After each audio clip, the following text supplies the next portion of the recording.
should almost be Awesome. Awesome. Okay. We are live now. okay. We're live on there. I think live on. I just have to make sure we're live on. Okay.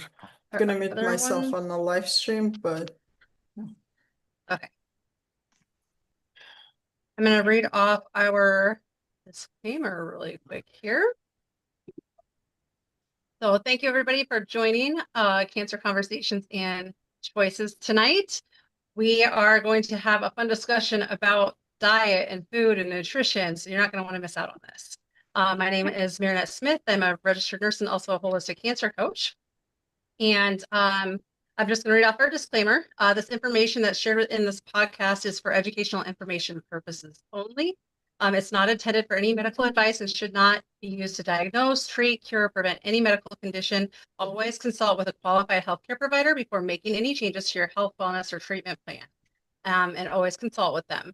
The views that are expressed by myself and the other hosts on this show do not reflect any views regarding any specific medical advice. This is our opinions. This is information that we found and we just want to share it with you guys. So any choices that you decide to make from the information that you obtain from this podcast, you're taking full responsibility for.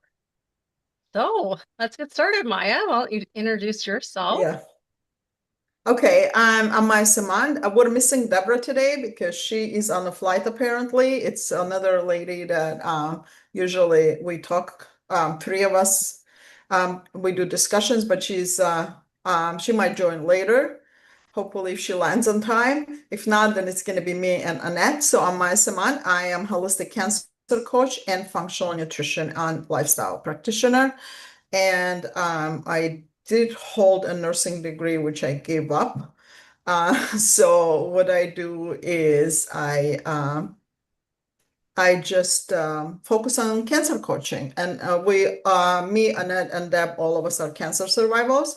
We went through cancer ourselves. So what we're going to be discussing here today is diet-related topics, and we would like to get your engagement in terms of asking questions in the chat or raising your hand to ask a question. And if there's anything not clear, we'll be happy to answer them to our best knowledge.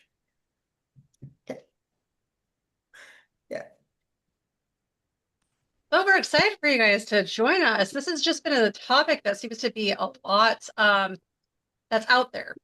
And yes. As we've been both, like Maya was saying, we've gone through cancer. We can both attest to being overwhelmed by all the information that is out there and then trying to sort through it and making sure, am I following this correctly? Do I need to be doing this instead? What's going to be best for me? Oh, I heard this is amazing. So really just kind of diving into that information and making sure that we're sorting through it so that way you have a clearer direction on where you want to go with your choices. Right. As we know nowadays on social media or anywhere you read, there's so many information, like it's basically bombarding social media, and people are so. Could you mute yourself? So it's nothing to do with. Thank you. Okay, yeah. Okay. So, would you be able to mute people, Annette? Yep, I can go ahead and change that. Okay, yep. Yeah. So, the reason we decided to do series of nutrition, diet related and overall, like whatever related to cancer, because there's a lot of information out there, and it's like social media has been bombarded basically with information. And when I get my clients, the very first thing that I could hear from them is like they're so confused, they don't know what to do and where to start. So, and we would like to talk on our podcast about those stages, like how not to be lost and learn what exactly the diet is, what kind of approach people have to take when it comes to diet. Because people understanding diet is just a change of food, but there's so much in the diet. It's not just the food. It's like basically, wide, understanding the diet, because diet could come from breathing, nutrition could come from breathing, from grounding, from so many aspects of our lives, not just changing your food. Okay, so that's what we're gonna be talking today. Any specific like topic, Annette, should I start with, or like you said, like you wanna go with the questions? Well, so one thing I was actually listening to Dr. Thomas Seyfried, right? Is that how you say his name? Sifrid, Today. yeah. Seyfried, yes. Yeah, And he actually brought up a good question that I was actually wondering about, and I hear about this quite a bit in different cancer groups, and that is if like the ketogenic diet is actually a beneficial thing for patients to do. Is it effective? Is it not effective? Is ketosis kind of one of those hard things for cancer? If you're going through cancer, is that a difficult thing to obtain? What are the benefits really of it? Because we hear so much about the vegetables and juicing and like Gerson therapy kind of situations, but we don't hear so much about like ketogenic and more animal based. So I was going to hopefully see if you could shed some light about that, especially after listening to his discussion on that too. yeah. This is so interesting because on my Instagram, I got a message from someone asking me why people who are on vegetarian diet have been getting cancer. You know, she said that she knows couple people who were just recently diagnosed with cancer being on vegetarian diet. That raises a lot of questions, like, you know, what exactly diet and what exactly people should follow. Okay, so we're gonna look into the diet as a, you know, biological process of our human body, right? We're gonna look into that, what exactly Professor Thomas Seyfried does talk about ketogenic diet. The reason he talks about ketogenic diet is elimination, basically carbohydrate, because as far as we know, carbohydrates could create an environment for cancer to thrive. And that environment comes from switching the process from oxidative phosphorylation, making energy, or making like creating you know, oxygen for the ATP production, for the energy production, right? So it switches its work basically into the studies, like Otto Warburg's study had shown, like when they added glucose to a healthy cell and a cancer cell, actually the healthy cells start producing more energy in terms of like oxygen, right? But cancer cells actually stop using oxygen as a source of their energy, so they kind of switch into the fermentation stage, which is you know So instead of the lactic acid stage of like fermentation, and start and they can totally survive in anaerobic like environment. So which shows that for cancer to thrive, they don't need energy as like the healthy cells would need. Exactly, because the energy changes. So like the energy Right, of the energy cell, changes. what Yes, the yes. cell uses changes. So instead it's going to be using fermentation for that energy production instead of using oxygen like your like your healthy cell. Right. That's exactly what it is. And for example, for the healthy cells to produce you know, the ATP molecules, it requires only, you know, one glucose molecule to produce 38 ATPs, 38 like, you know, energy molecules. But for cancer, it requires 70 times more. So that means that the cancer cells do need glucose in a higher level to get the energy from to survive by 70%. So that should tell us a lot when we think about diet and what our diet should be coming from. And lowering your intake of carbohydrates in any form that has been showing, you know, well, there's a lot out there, you know, but it's beneficial. Yeah, the cancer is very tricky thing. Like it can, like, I mean, like it would take his sources from anywhere, basically. Yeah. It would take it from the muscles, it would take it, the nutrients from every source of the body. It would take it. But there's a lot when it comes to cancer, there's a lot in like, adipose tissues, the fat stores nutrients, and that fat comes in a couple of forms. As far as when I did my research, there's a brown fat and there's a white fat. Apparently brown fat stores more mitochondria, and that I did not is, know that. yes, brown fat stores more nutrients and mitochondria, and Okay. that comes into effect when when people would do fasting, for example. Brown fat is going to come into the picture of releasing, mitochondria and energy and giving body that energy. But white fat stores more toxins and byproducts. Oh, okay. It does store mitochondria, but more would store, it does have nutrients. Mhm. Therefore, like a lot of people, when they have a, liposuction section that around their tummy, when they have a tummy pack, they can go into direct like a fast like a nutritional deficiencies, because they Yes. take the fat out that stores the nutrients in the body. So, and it shows like those people do have nutrition deficiencies right after they have that procedure. So that tells us like, our fat tissues does store the nutrients. Yes. Yes. So it's very important to understand where the fat sources are coming from. When the fat sources are coming from keto, I mean from fat, is Mhm. different than the fat sources are coming from glucose, from carbohydrates are different. Okay. Because Mhm. of the process, the way the biological process of the body processing them both are different ways. Okay.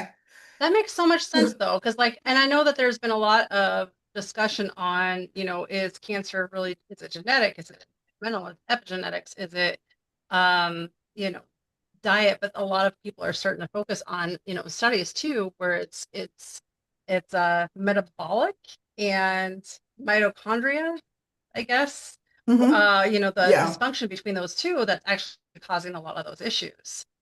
And it's really Yeah. Well, like you're explaining a lot of that in what you're yeah. saying.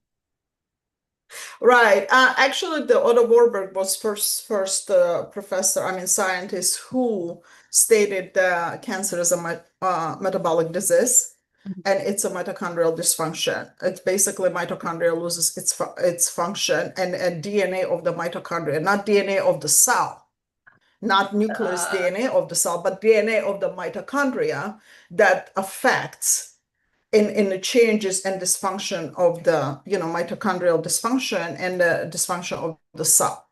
mhm. It's not that easy to change DNA or nucleus DNA, because Yeah. mitochondria basically would take a bullet on itself before the cell itself would take a bullet.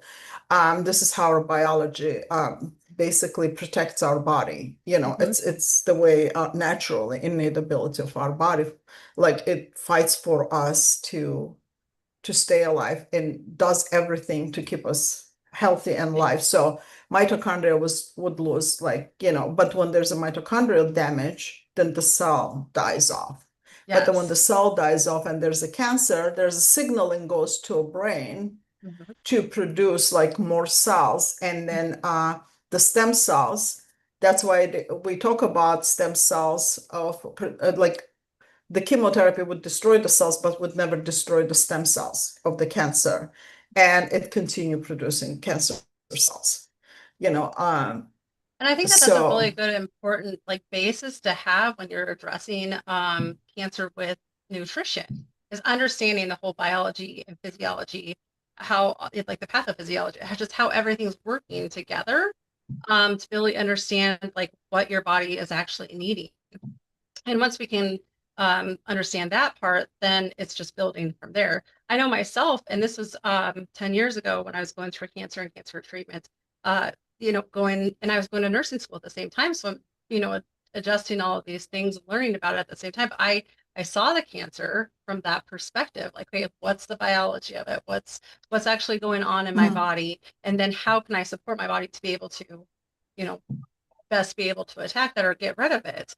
I didn't see it really as like a part of me. It was just something that my body just needed to adjust in and get rid of. but the way that you're explaining it really does make sense. And then how to use that nutrition to be able to help boost our bodies to be able to support ourselves and giving ourselves the best Right. chance. But and this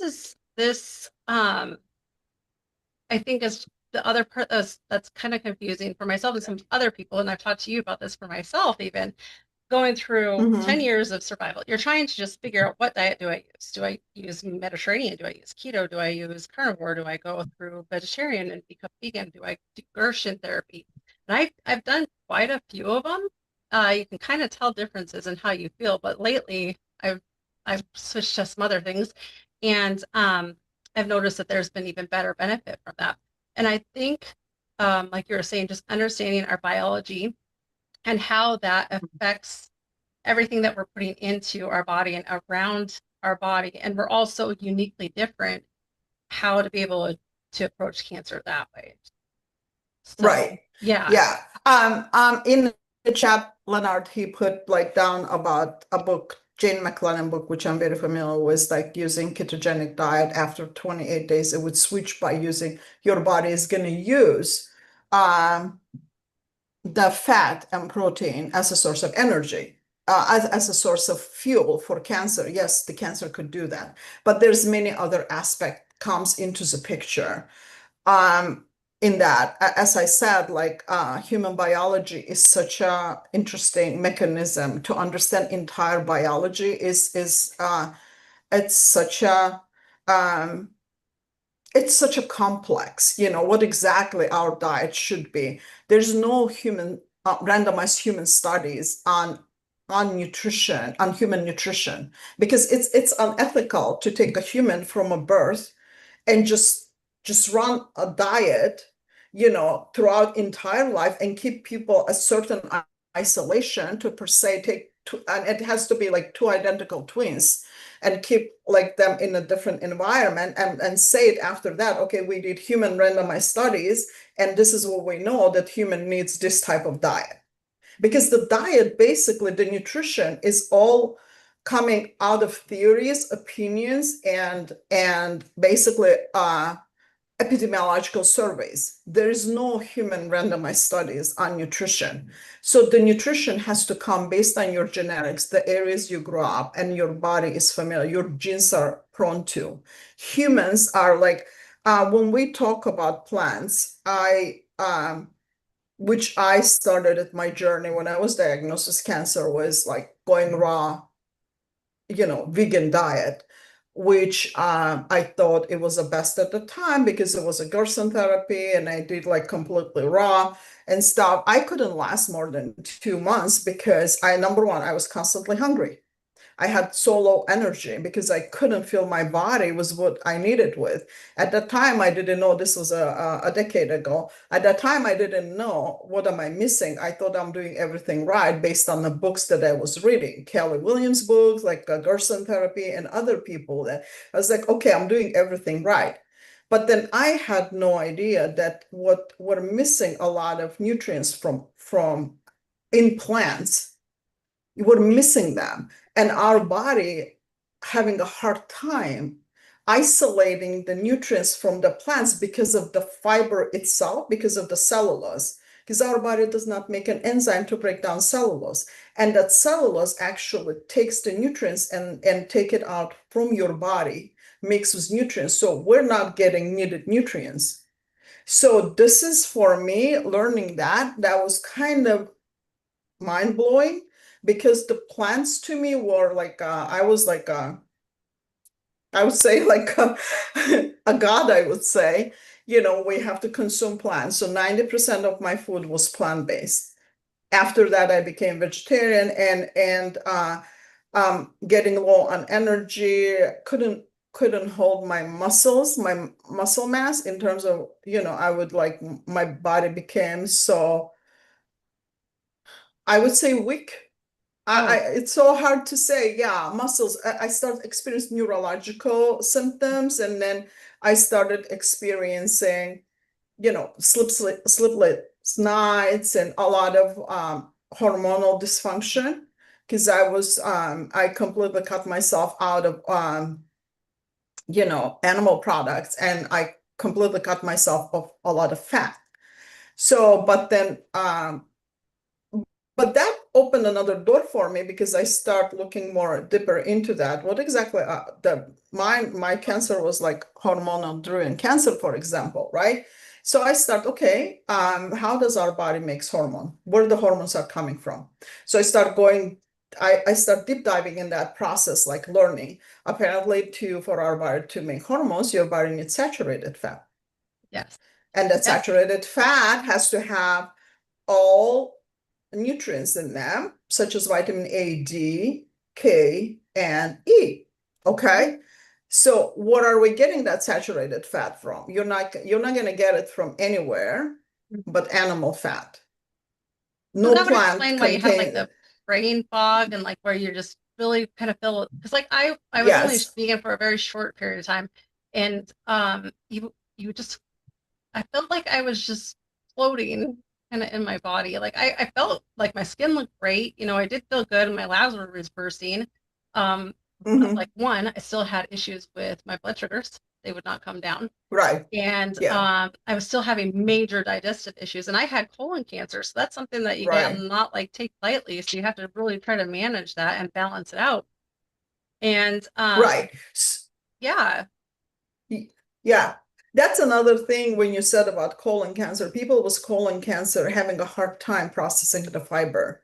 Yeah. That is like from my practice, that's what I've been seeing. People who have colon cancer, when they consume fiber because a part of their colon either has been removed, and when doctors tells them to have a bowel movement, you have to, consume fiber. And I do see them having more problems unless they downsize the fiber intake, or in some cases, we have to eliminate the fiber until their digestive repairs itself, and then we would add it on one by one, a fiber like the vegetables, to see which vegetables that fits well.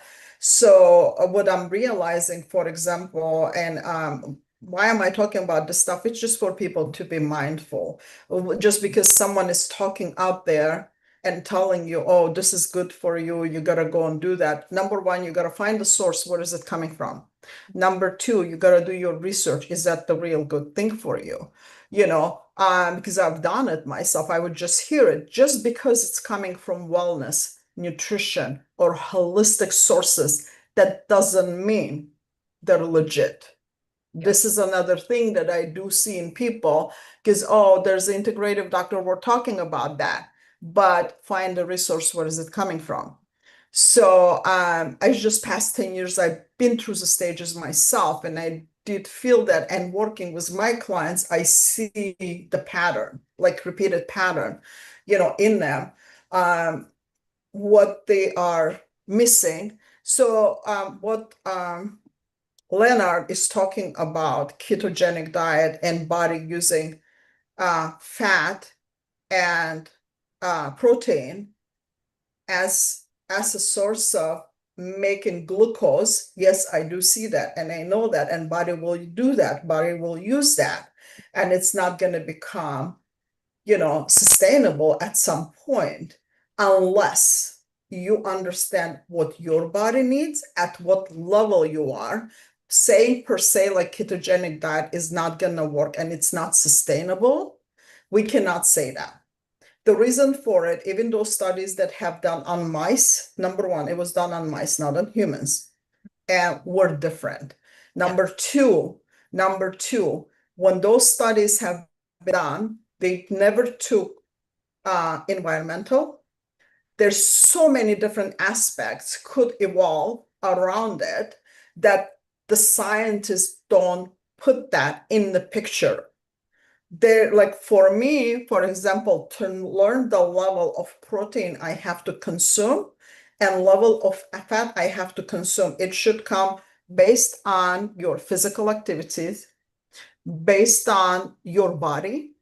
Everyone is very by individual. You cannot just like go per se when they talk about you need 6 grams of fat or 6 grams of protein per day for your body. That is such a big lie.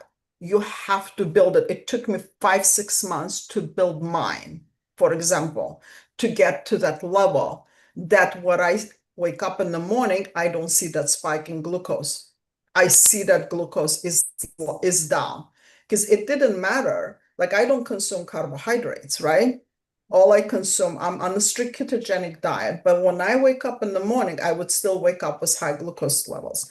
So you have to learn where your body at to be able to keep your body at that level of fiber, not fiber, like protein and fat consumption.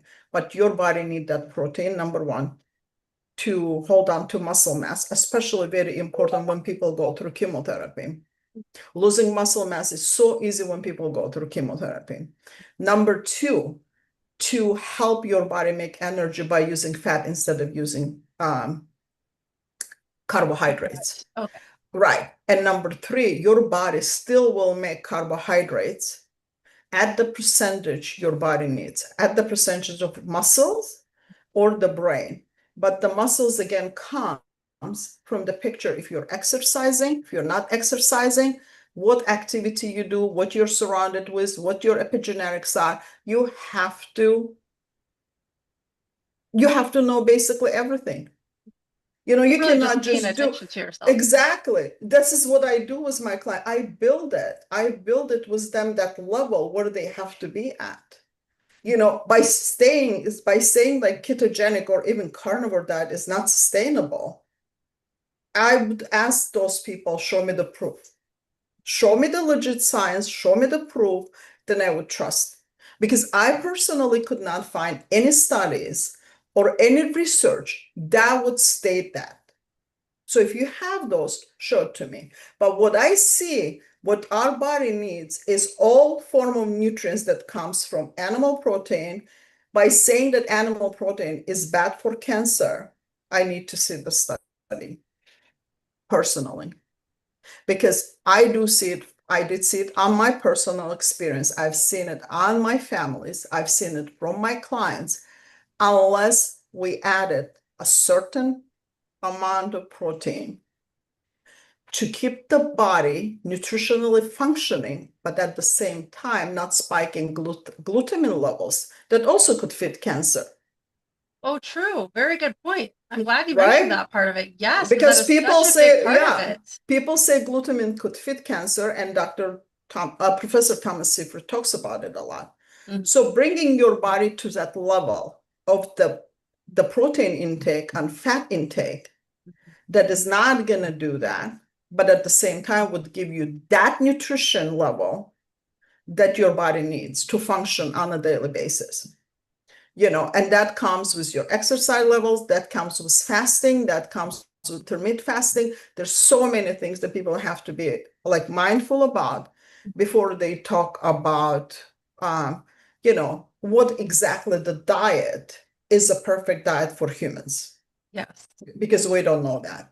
Well, and we talked about this personally ourselves and amongst other groups. It's Right. like we look Right. to our ancestors, we look to see what, had they've been doing for hundreds of years. I was actually looking at a study too that they've even like recent tribes that don't have contact with really the outside world, and there's like really not cancer existent, and they eat as ancestrally, I guess, probably as you would. Right. But the other part that I wonder about that too is oh geez, I just lost my train of thought. But a lot of it was along the lines of the ancestry, and then the gene mutations, there's all of that to add into it. But it just making sure that we have enough nutrients within us. I mean, you got to think about it. When you're going through cancer, you don't feel like eating. Food doesn't taste good. Trying to make it palatable as much as possible. I actually did a lot of conventional stuff with holistic treatment myself, but I've really been eating animal proteins, and I've had fats, and I did keto, and like I was saying before, and I've been cancer free for 10 years. And I get colonoscopies very frequently. And so if I notice that I'm going a certain way, which usually includes more carbohydrates, more actual fiber issues, I will have like a growth like polyps. But if you go the opposite direction, then so it really is very individualized. But the other thing I was going to ask you about that, I really wish I could remember. I'm sorry. I had a good question for you and it just escaped my mind. Well, But anyways, yeah, Herman has a oh, hand your raised. hand's up. Okay. Maybe we can like yeah, hands up. Yeah, let's see until you remember your question. Yeah. Oh, I have it Well, written down let's too. see. I'll read through my Okay. notes. Hi, Yeah. everybody. Just a Hi. couple. Can you hear me okay with this microphone? Yeah. Okay. Yes. The whole conversation is fascinating, and it reminds me of Dr. Nasha Winter's test, assess, address. Right. We can talk theoretically about anything, but until we get the measurements back, we see how that person is actually, showing up in the results, test results, and then respond accordingly. It also reminds me Right. of a book. I can't remember the name of it, where, and I think Nasha agrees with it, is this idea of metabolic flexibility being Right. very important. And I think if it's I'm going to get your name wrong. Marinette, it's okay. Okay, Marinette. Yeah. I want to, of course, I want to call you Marionette, and that's ridiculous. It's okay. I've gotten that most of my life, and I I still know, would probably answer to I it. know. Let's go after your parents as soon as we can, please. Yeah. But no, but seriously, because with all the research I've done, a lot of things pop into my mind, and I just want to say during that last 10 minutes, metabolic flexibility answers that one burning question, which is, how long should I stick on keto, and what are the consequences, and should I shift, and what are the big, and there is no real answer. Maya, through her own intense investigations, does know the answer for herself personally. And that's rare. I think that's rare, and that's good. But for people who are more just question mark, question mark, question mark, question mark, the answer is there is no one answer. But There's I have a hard time finding Dr. Nasha Winters. In other words, her approach is prove it. Like you were saying, Maya, prove it to me, show it to me. She is Exactly. saying, make your changes, do your testing, see your results, assess, address, and then make changes as needed. And I have to be honest with you, I'm biased. I'm a big fan of hers. I'm just a big fan of hers. So I had to throw it Yeah. out there. So Yeah. that's what No. I wanted to interject. Thank you for the opportunity there. Oh, you're very welcome. That's exactly what I'm talking about. And that's what I want to bring the point is there's no such a diet that could fit everyone. I mean, there is, to my belief, but I don't want to throw out there but again, everyone is so different by individually. Number one, our genetics are so different. I came from other part of the world. And for example, the breast cancer I had, that was estrogen progesterone positive breast cancer, would not be driven, or root cause of it would not be the same as someone else's who were born here, because our genetic predispositions are so different, and being exposed to environmentally to toxins and many other things. Like, we have to put on the scale everything to be able to see what our body is exactly needing it.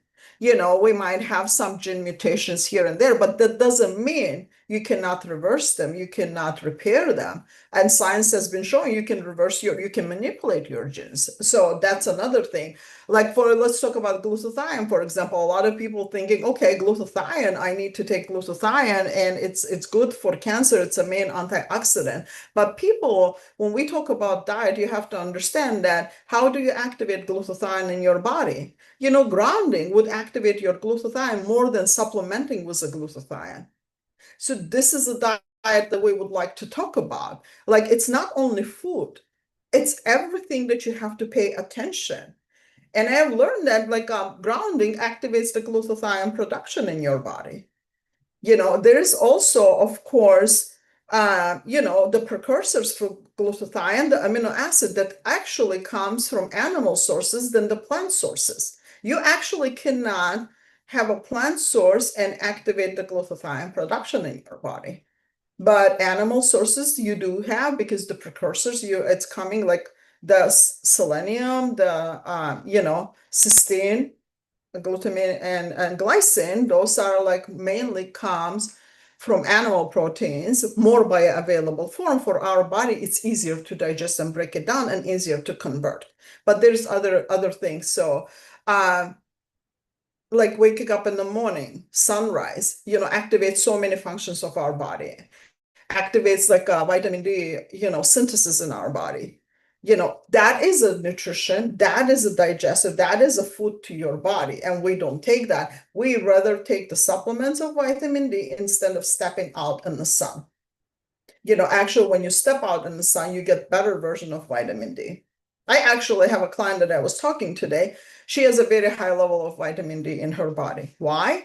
She's taking a high level of vitamin D and it's high in her system. She had a blood test done. So my understanding is because she has a lack of being exposed to the sunlight and her body being low on saturated fat, the vitamin D she's taking is not utilizing in her body. That's my understanding.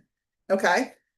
And and I told her, like, expose yourself to sunlight. It doesn't mean you have to take a high level of vitamin D. You gotta expose yourself to sunlight. You gotta spend time. You gotta expose your skin. You gotta take a proper dose of vitamin, the saturated fat. Your body needs that saturated fat. You don't wear like dark glasses outside in the sun because they prevent your body utilizing vitamin D. So the diet is not about just changing, eating a grass or food or apple or meat. The diet, it comes from so many different sources that we have to learn about that. And we have to know many things like, blue light, the screen of the blue light screen sitting in front of the computer, the retina of your eyes send the synthesis to your brain and it depletes your body in the melatonin production. And then people go and take melatonin supplements. I think it just really so blocking that, yes, brings up a very good point of like the sun has so many other actions that initiate and instigate your like in your body to be able to help manage your bodily functions. I mean, it's just like one of those things, like we really should not be supplementing. I mean, even like red light therapy, saunas, all that is in direction because we are not getting into the sun. We're not spending time in the sun. And even if it's cloudy outside, that would even be more beneficial than even taking the supplements itself. Like you just brought up a really good point. I'm glad you actually talked about the glutamine because that's what I was actually going to ask you about was the glutamine, because it's the glucose and the glutamine that you have to really be worried about, right? With cancer cells? Because the glutamine is another thing that ferments in your body. And the glucose ferments and glutamine is another thing that ferments and basically causes that lactic acid environment for cancer cells to be in based on the last publication of Professor Thomas Seyfried and his team's work. But the glutamine is such an important amino acid. Our body cannot just survive without it. We need it. We're going to die without glutamine. It plays a function. It's in so many synthesis, enzymatic functions of our body. It's like, but the question is, how can you lower that glutamine? You have to have it. And then when people talk about like cutting last time I think Mark on our call, he stated like methionine, also another source for cancer. Yes, I do believe that the cancer has many sources that gets its nutrients, everything. Excuse me, cancer cell would use all the nutrients, whether it's glutamine or glucose or whatever. It would use all form of fats and everything. Cancer knows its way out. The problem is our body accepted the cancer. It's not normal cell function. So Debbie's here. I'm glad. Yeah. So hi, Debbie. Yeah. So hi. So the thing is, like, how can you get the source of nutrients, but at the same time keep that glutamine levels at the bay so it won't feed the cancer? And the people have no idea that chemotherapy and radiation byproducts are also fermented glutamine. And that's another thing why people after radiotherapy might get like glutamine, fermented glutamine spike. So The best way, of course, it's hard to get the drug. The Professor Sifrit talks about lowering the glutamine, but best way is exercising. That has been proven itself in so many ways. The best ways is exposing your body into contrast, temperatures, cold and hot. And the best way, of course, I know green tea extract, ECGC, lowers the glutamine, So you have to do your research to understand that. Okay, just because we're talking about methionine or glutamine, yeah, Mark mentioned that methionine is like in meat is highest, yes. But in what amount, And from my perspective, for example, when I was on a raw vegan diet, I had to eat so much vegetables to fill myself in because I was depleting my body in a lot of protein. And I had to eat so much vegetables. So I would go to that level. It would at least make me full. But my blood sugar would spike to the roof. That's another thing. So when we consume such a high level of vegetables, aren't we increasing methionine levels in there? Or aren't we increasing the glutamine levels in there by consuming a large amount in opposed to having like 4 to 6 ounces of eating animal protein, where you can get like all forms of amino acids. So we gotta ask so many questions when it comes to our diet. What exactly need B complex? We cannot get B complex from any plants unless you consume red meat, and it's most bioavailable form. Or you have to substitute with synthetics. So you got to choose which one works for you. Which if you have an MTHFR gene mutation, that's Right. it's supplementation is probably not your best direction to go. It's actually getting it from the source, natural source, so your body can break it down. Correct? Right. To be able to, okay. Yeah, for people who have MTHFR gene mutation, Mark mentioned that it's good to keep it at bay, keep it mutated. Mm-hmm. But then, okay, MTHFR gene mutation, that means your body cannot process the folate, cannot synthesize folate. So that means that, okay, I would keep cancer at bay by not activating my, the folate, pathway. But that's going to affect down the road my heart muscles, my brain, my other things. So is it the good thing for me to keep it at bay? That's a question I want to ask Mark when he talked about it. Because folate deficiency could link to so many different other problems. So many other issues. So the question is, what am I saving myself from? Mm-hmm. That is such an excellent question. You really should be asking yourself that. Yeah. So there's a lot of that's why the research, you just have to do your own research and see where you're coming from. If you're on a diet, let's say for 3 months and you're not seeing the success with it, or for 6 months and you're not seeing the level, and the level I'm talking about, you have tons of energy when you wake up in the morning, you don't have a brain fog, you don't have body aches or muscle aches, you don't have a headache, you're sleeping through the night, you're just living your life like the way you should live, then you're on the right path. But if you're having a problem, then you have to ask the question, okay, what isn't there that is not working out for you? When you have a body aches, or you have an inflammation, or you have a headache, or whatever is it in there, you have to ask yourself a question. Okay, where is it coming from? What is there I'm not doing right? What should I pay attention to? Yeah. Okay. So becoming very self-aware is probably your biggest asset that you can do, and then knowing how your body is functioning, right. and then being able to take the measures to be able to help adjust that is probably key. I would say that the God or creator provided us with everything what we need to have to function in this lifetime, in terms of nutrients and exposure to the sun. Sun has its own purpose. Even if it's cloudy day, you can expose yourself to those infrared lights. They're still there. They're out there still. You can expose yourself to those red lights, because we created artificial red lights and completely forgotten about the red light that we get from sun.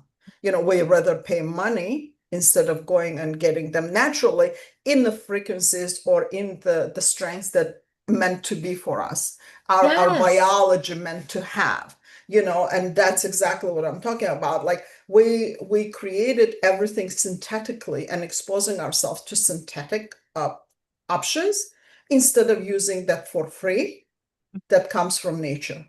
Yep. You know, Yep. so that's like, and then when we talk about fruits and vegetables, which you know, my biggest question right now, many of those fruits and vegetables, they've been hybridized, they've been cultivated, they've been GMO'd, even organic ones.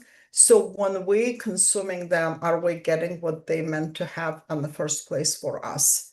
And then nowadays they've been sprayed, whether they're organic or non-organic, are we getting, and they've been growing on the soil that has been sprayed and depleted and been worked so many times. So are we getting the same, you know, even by looking at the size of the strawberry, you could say it's like it probably has 6 little strawberry, if it's not more, the ones that used to be before. So my question is the question I'm asking myself, that am I getting what I need to get from these fruits and vegetables, or they're different now? They're different from 50 years what they were before. So am I getting everything what I need to get? That's my biggest question. Yeah. And that is like kind of stopping me to look more, you know, especially when they've been sprayed, even organic ones. And unfortunately, we live in a society where there's a lot of lies, and the science based on Food and Drug Administrations, like you know, input, than a real human studies, you know. So and that's why we have to question everything what we put our hands on. Exactly. And you need to have a really Right. like a guide to be able to like go off of. Yeah. And I think that that's really, I'm glad that we're having this conversation, because like we were talking before we even started, really just how there's just so much information on how to sort through it, like what is best, and hopefully like people asking themselves those same questions, like what's best for me, how is this working for me, how am I feeling about this, is this really helping me and making a difference? But I do have a question for you about something. Excuse me. Do you have much information on algae? Like what's your perspective on algae? An algae? I know best DHA and EPA we can get from a source itself, which is the fish in the ocean, because for the fish for their body to make DHA or the omegas, fatty acids, they have to consume certain algae, and the way their body processes that makes DHA, EPA, and then when we consume it, we absorb it better, and it's best bioavailable. When we get the you know, DHA and EPA from plants, we're having a little hard time processing that. So biologically, so they come in the form of I believe so, alpha. If I'm not mistaken, they come like as in the form of alpha instead of beta. So alpha is like when your body takes it, let's say like carrot, you eat carrot, which is like contains like a I forgot the word. The beta carotene? Beta carotene, yes, thank you.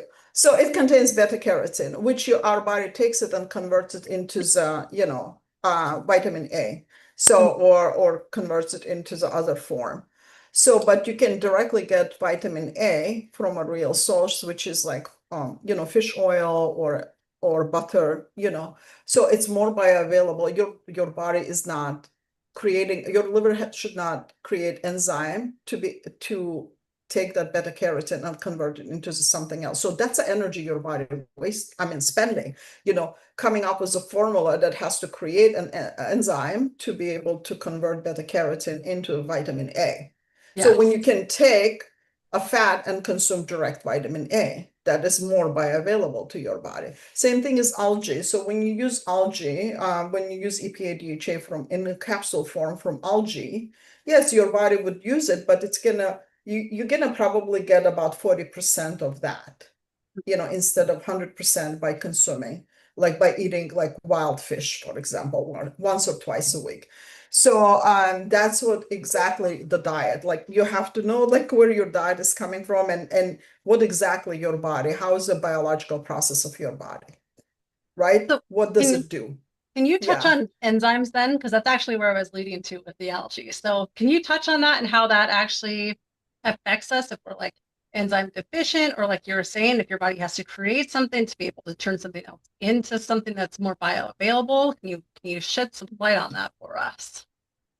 Well, our body makes enzymes based on what we eat. The liver would make it. Let's say liver would make enzymes based on what we eat and what the source is available in the body.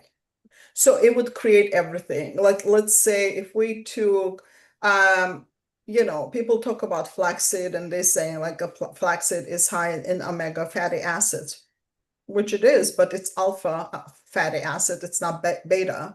So our body does better very well with beta form, not alpha form, because that alpha form level would make an enzyme to convert it into the beta and extract it what it needs. But the extraction is going to be at the level of 40%, probably 20 to 40%. So you're not getting a full,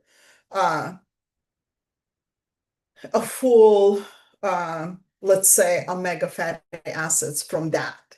You're getting just partially. And that's why a lot of people are, they're depleted in nutrients. They do talk about, I don't know, Deb, where I know you're driving. I don't know if you want to add anything to that or not. Deb is the third person when we have our roundtable discussion, or if you want to wait. So the source, but if you eat a piece of butter, you're going to get everything from it. You're going to get butyrate from it, butyric acid, that's beneficial for your gut health, that your microbiome loves butyrate environment. It thrives in butyrate environment. When we talk about digestive health, you need that butyrate. And the best source of butyrate comes from butter, directly, instead of going through fermentation process of the fiber. Your body spend more energy and create more different, and it goes through stage of like creating like aldehyde, alcohol throughout the fermentation process. When it goes through fermentation process, that when we eat fiber, the body has to go through that process and it would create alcohol, the fermentation alcohol, aldehyde, and then, lactic acid and everything to be able on the end to give you that little level of butyric acid.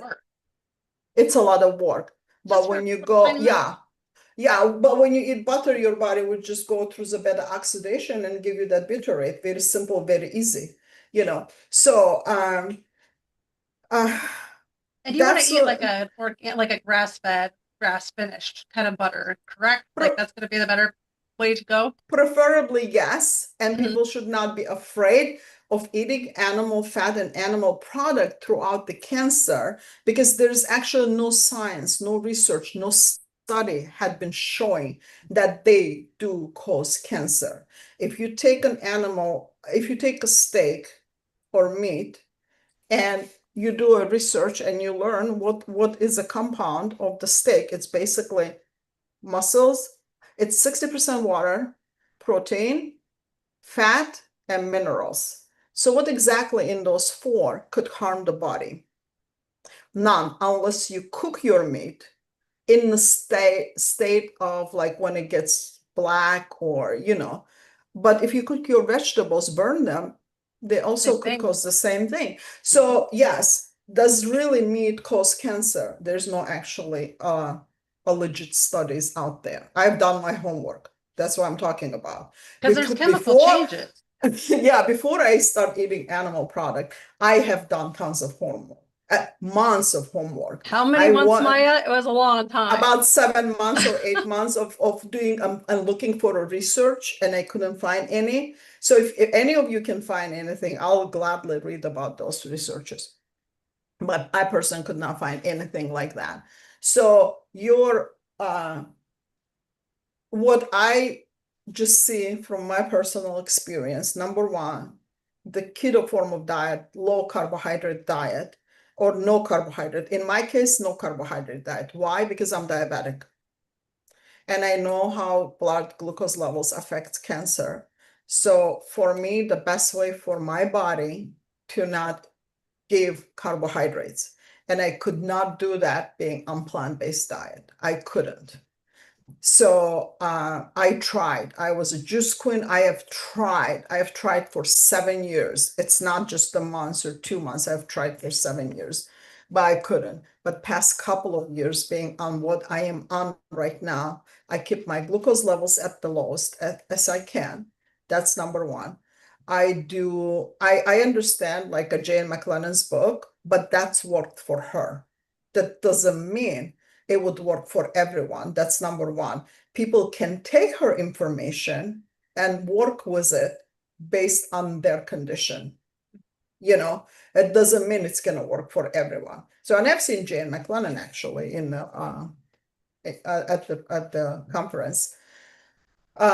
So I guess the other thing we did forget to talk about was the whole oxalate issue, because there's that whole situation with eating that many vegetables and if your body can actually process it, and that right.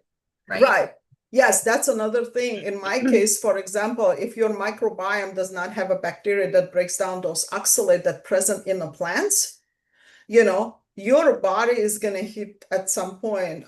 It's going to increase the inflammation in the joints.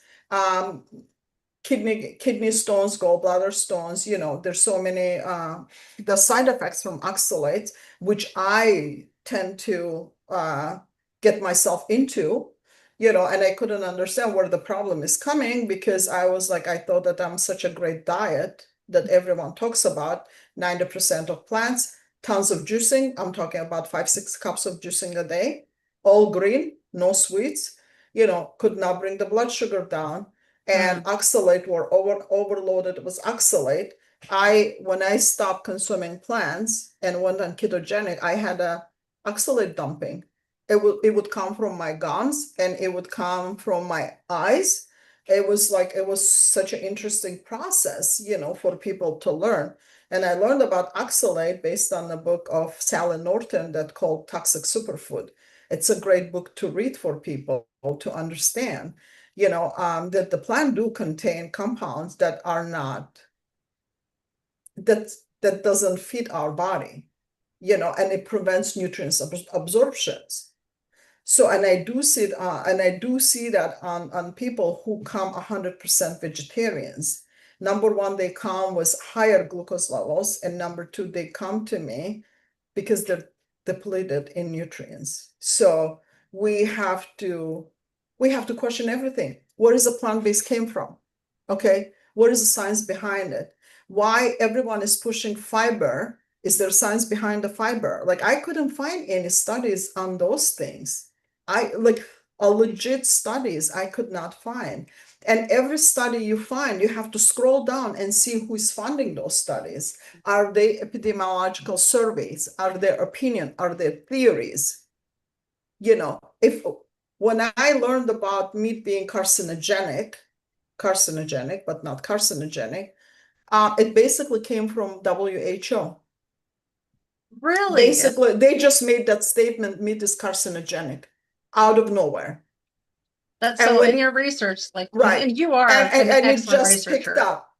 Yeah, and it just picked up from, and it just went around speaking like, and when people talk about red meat, especially when it comes to cancer, immediately they go like, oh, it's rottens in your stomach. It become acidic and it causes problems. But where's the studies? I want to see them. Yeah.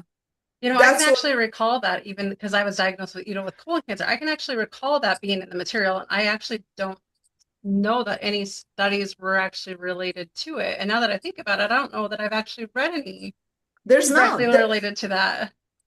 Yeah, there's none. It's the same, and there's none studies on cholesterol, like causing heart conditions, heart diseases. There's none. It doesn't exist. So if someone can find them, I'll be happy to look at them. I actually find different studies how beneficial the red meat is from 1920s of what was this? There were a couple of researchers they had done. They were on a carnivore diet, a meat-based diet for a year, and they were in a university every single day being monitored by the group of doctors. I forgot Waldemar Swanson, I believe so, his last name, if I'm not mistaken. That's the only study I found. And they did not find anything but improvement in the health and improvement in all the blood work. Nothing else was found in that study. That is So very if, interesting. yeah, that's the only thing I found, 1920s, but it wasn't like a randomized study or anything, but it was just the experimental. Yeah. Yeah. So that's the only thing I found when it comes to animals, animal products. But if as I said, if anyone can find anything, you can just send it my way. I'll be happy to read it. So Deb, did you want to add anything? Yeah, I did. I apologize. I just had the visor fall on me. I That's did okay. want to, and I apologize for being late, but we landed late. Everything you said was spot on. And the only thing I wanted to add was really my experience. And that was the same as you for the most part. I was juicing, I was eating raw vegetables, I was cooking my vegetables. And I ended up with kidney stones. And I'd never had kidney stones before in my life. And so I had a run of kidney stone action there for a while, about 6-7 years ago, and then started changing my diet. I thought, well, it can't be, I started changing my diet. And now, now that I have gone complete carnivore, I don't have those issues. I haven't had any of those issues. I feel better. And so it does make a big difference. But again, just like you said too, not everybody is the same. So definitely do your research and find out what works for you. I know a lot of times too, then after a while, I like a really nice salad and I like that for a couple of days, but then I have to go back. I have to go back to the carnivore because that just really makes the best difference for me. So, Right. yeah. I know we're on the top of the hour, but I want to add one thing, like the supplementation has to come from your real food. Like your nutrients has to come from real food, not supplementing with synthetic stuff, right? Right. Because because we don't know what those sources are coming from. I just learned that, let's say, there's certain, for example, certain protein, like certain amino acids are made out of human hair in the supplements. They use human hair as a source of protein to make certain proteins for people to consume.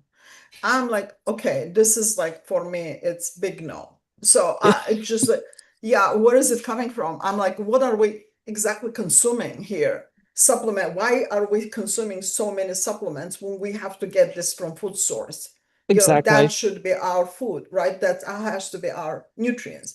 Exactly. So, and that's what, like, I just blindly listening and going and taking like supplements, just learn where they're coming from, learn what you're putting in your body, and see how you're feeling, because your body constantly talking to you. It gives you sign, it gives you signals, it gives you everything.